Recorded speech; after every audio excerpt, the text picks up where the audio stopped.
Welcome and welcome back. I'm B.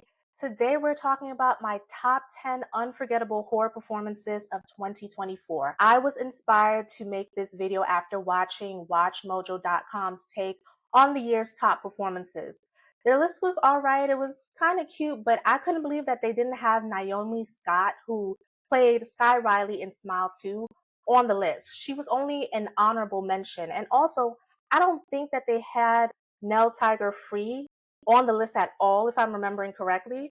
So I decided to put my own spin on things and create my own list. So there might be some minor spoilers here and there. So there'll be some timestamps if you want to skip around if you need to. Also, before we jump in, I have to admit I haven't watched Terrifier 3 yet. I know, it's on my list and I plan to watch it before the year is over. So your favorite psycho killer, Art the Clown, won't be making an appearance here, but don't worry, I'll probably be talking about him if I do a 2024 horror movie wrap-up video. All right, let's get into it. Coming in at number 10 is David Dasmalchian. I hope I'm saying his name correctly, as Jack Delroy in Late Night with the Devil. Jack Delroy is a late night talk show host navigating the most terrifying night of his life. He perfectly captures the charm and the charisma of a seasoned TV host, but what makes his performance stand out is how he transitions from confident entertainer to someone unraveling under fear and pressure. His subtle expressions and body language make that descent believable and gripping. One standout moment is when Jack realizes something truly sinister is happening on set. You can feel his internal conflict and whether to keep up the act or let his fear show. This balance of composure and dread is what makes his portrayal so compelling. David's performance elevates Late Night with the Devil, adding layers to the character that could have easily been one-dimensional. He makes Jack Delroy feel real, and that's why his performance deserves a spot on this list. At number 9, we have Percy Daggs IV and Anthony B. Jenkins in Never Let Go.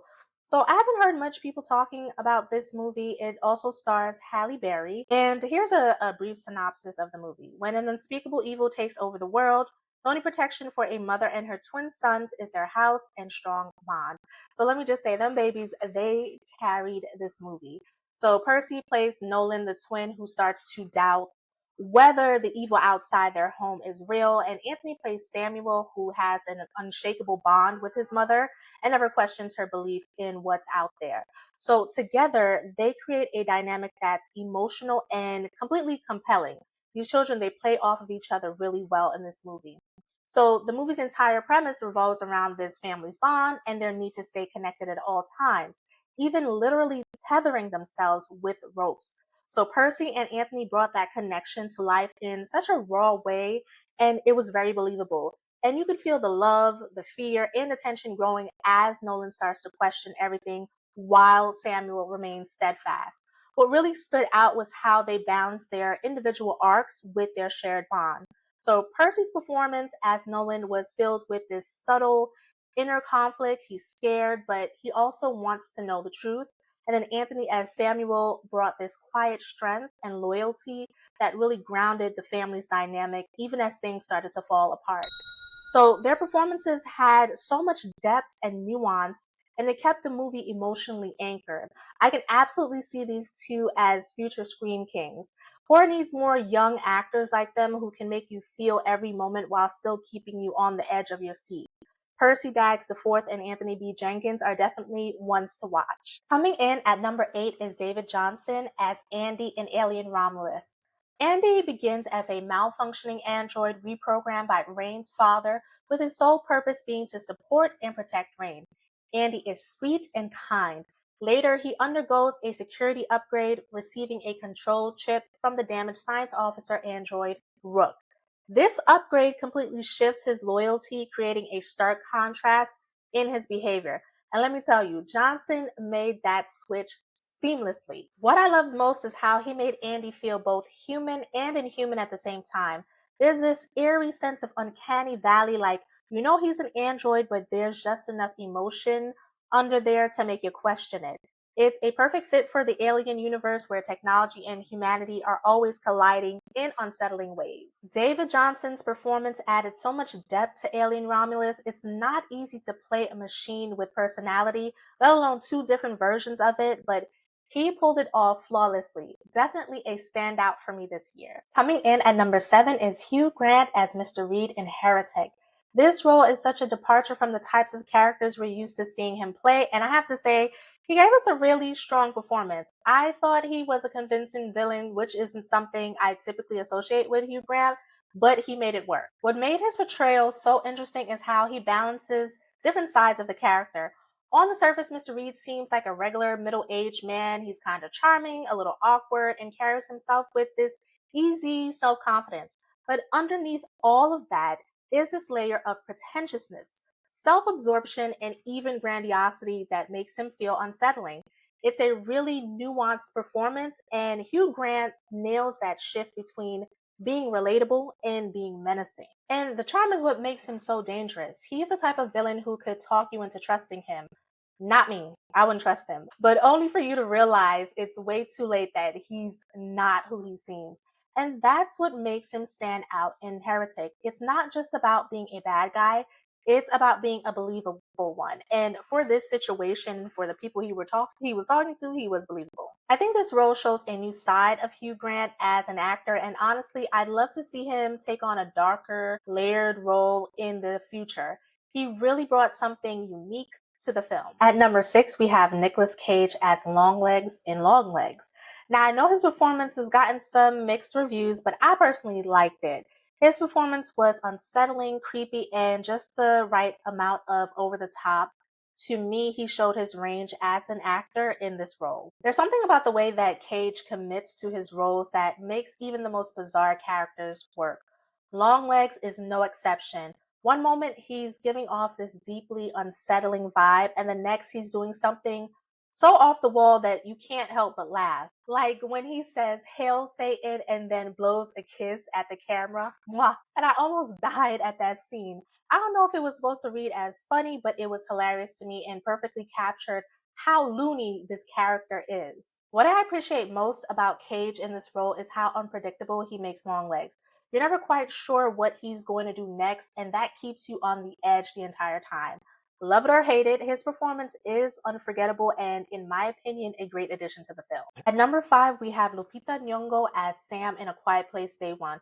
Listen, Lupita is a phenomenal actor, so of course she's on the list. I'll admit I almost didn't put her on here because I felt like it would be an unfair advantage. She's just that good, at least to me. But in the end, I thought, why not? She deserves the recognition. Now, I know the movie itself got mixed reviews, but one thing everyone agrees on is that Lupita's performance was great. She plays Sam, a woman dealing with the grief of a terminal illness, and she brought so much depth to that role. What stood out to me was how her grief was expressed, not through big dramatic moments, but through irritability and quiet. She also did an amazing job of showing the full spectrum of emotions that come with grief. So, anger, sadness, acceptance, you name it. What really hit me was how empowering her performance was. Sam is someone who decides to take control of her life even in the face of something as devastating as a terminal illness and an apocalypse. So Lupita captures that strength so beautifully, especially in the way that Sam chooses to end her life on her own terms. It's a deeply emotional and deeply moving performance that only someone of Lupita's caliber could pull off. Lupita is just one of those actors who elevates everything she's in, and her role in A Quiet Place Day One is no exception. She absolutely belongs on this list. At number 4, we have Demi Moore as Elizabeth Sparkle in The Substance. Elizabeth Sparkle is a renowned aerobics show host whose life takes a sharp turn when she's fired on her 50th birthday. In her moment of distress, she's offered a mysterious substance that promises to transform her into a better version of herself. It's a complex role, and Demi absolutely delivers, in my opinion. The mirror scene is the one that really elevated her performance for me. Elizabeth is getting ready for a date, but you can see she's caught in an identity crisis. Even though her date would probably appreciate her as she is, she's haunted by this perfect version of herself literally staring down at her from a billboard. She keeps switching between makeup styles, and she's unsure of how much she should try to emulate this idealized image. Demi perfectly captures that tension between self acceptance and the pressure to live up to societal expectations. What stands out is how she portrays Elizabeth's self doubt with such emotional nuance. You feel her vulnerability and the inner turmoil of trying to reconcile who she is with who she feels like she's supposed to be. There's also a certain physicality to this role, whether it's the way that she carries herself or how she reacts to the changes of the substance. So I feel like Demi handles this with ease. Her performance is great in exploring themes of aging, beauty, standards, and identity. Demi Moore brings so much depth to Elizabeth Sparkle, making her a relatable and unforgettable character. All right, at number three, we have Elvis Nolasco as Mr. Crockett in Mr. Crockett. Now, let's not overlook the excellence that Elvis brought to this role. He absolutely killed this performance as the sinister children's show host turned demonic villain.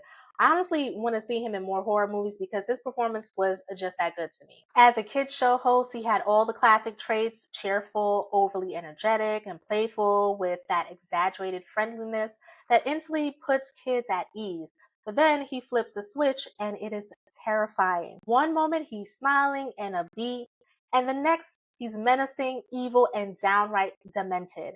That quick shift from lighthearted to horrifying was so well executed by Elvis, it gave me chills. Now, I think I said this before, but if characters like Jason, Freddy, and Michael can have their own franchises, then Mr. Crockett absolutely deserves one too. We need an iconic black horror villain, and Elvis as Mr. Crockett is perfect for it. I see the vision, and I'm rooting for Brandon SB to make it happen.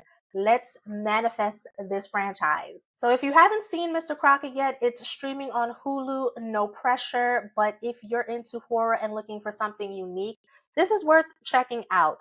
Elvis Nolasco's performance is phenomenal to me, and supporting films like this helps keep fresh voices and stories alive in the genre, which is sorely needed. At number two, we have Nell Tiger Free as Sister Margaret in The First Omen. Sister Margaret's story takes her to Rome to begin a life of service to the church, but she encounters a darkness that shakes her fate and leads her to uncover a terrifying conspiracy. This role is very heavy, and Nell absolutely delivered a performance that stuck with me. There's one particular scene that really elevated her performance for me. It's inspired by the infamous scene from the 1981 film Possession, and let me tell you, Nell bodied it. The physicality that she brought to that moment was phenomenal. It made me so uncomfortable, but I could not look away. She captured that raw, chaotic energy that made that scene unforgettable. Another standout moment was a birth scene. The way that she conveyed shock, disgust, and confusion felt so real and relatable. It mirrored exactly how I felt watching it. And then there's another scene where she gives the camera a look as everything starts to click for her. It gives me chills. Okay, I'm getting chills from all these different performances. Nell has this incredible ability to make every little shift in her expression or tone feel deliberate and meaningful, which adds so much depth to her performance. Nell's portrayal of Sister Margaret was a perfect blend of intensity and subtlety. She brought both the physical and emotional aspects to the character and brought that character to life, making Margaret's journey feel real and unforgettable. This is a performance I'll be thinking about for a long time. All right, so at number one, we have Naomi Scott as Sky Riley in Smile 2. It's probably no surprise that she's at the top of this list because she absolutely killed it in this movie. Sky is a global pop sensation who becomes the host of A Deadly Curse, and Naomi brings so much depth and emotional weight to the role. Her performance is what truly elevates the film. There are so many standout scenes, but I want to talk about the car scenes because they were the most memorable for me and really showed her acting chops. The first car scene is after the accident, and it's just a brief glimpse of Sky waking up. Naomi's performance in that moment is so raw and genuine. You can feel the overwhelming grief and confusion in that scene. It's really heartbreaking to watch, but it's so incredibly well acted. The second car scene is before the accident, where Sky and her boyfriend, played by Ray Nicholson, are arguing. That scene had me so uncomfortable because of how real it felt, which is a testament to both of their performances. And shout out to Ray Nicholson for holding his own in that moment. But Naomi's delivery was what really made it unforgettable for me. I know I said I'd focus on the car scenes, but I have to mention the charity event scene. The teleprompter stops working, and Naomi captures Sky's panic and embarrassment so perfectly. Watching it gave me secondhand embarrassment because it felt so real. You can tell that Naomi put so much emotional work into her performance. It's layered, intense, and it's captivating. And honestly, without Naomi Scott in the lead, Smile 2 would have been a very different movie. Her performance elevates the entire film, and she's absolutely a standout this year. Before we wrap up, I want to take a moment to highlight some honorable mentions. These are performances that didn't quite make the top 10, but still deserve recognition for how memorable or impactful they were. So let's give them their flower. First up is James McAvoy as Patty in Speak No Evil. He did an incredible job of balancing charm and obnoxiousness with a terrifying edge. Sure, his performance was a little over the top, but I think that was purposeful and it worked perfectly for the tone of the movie.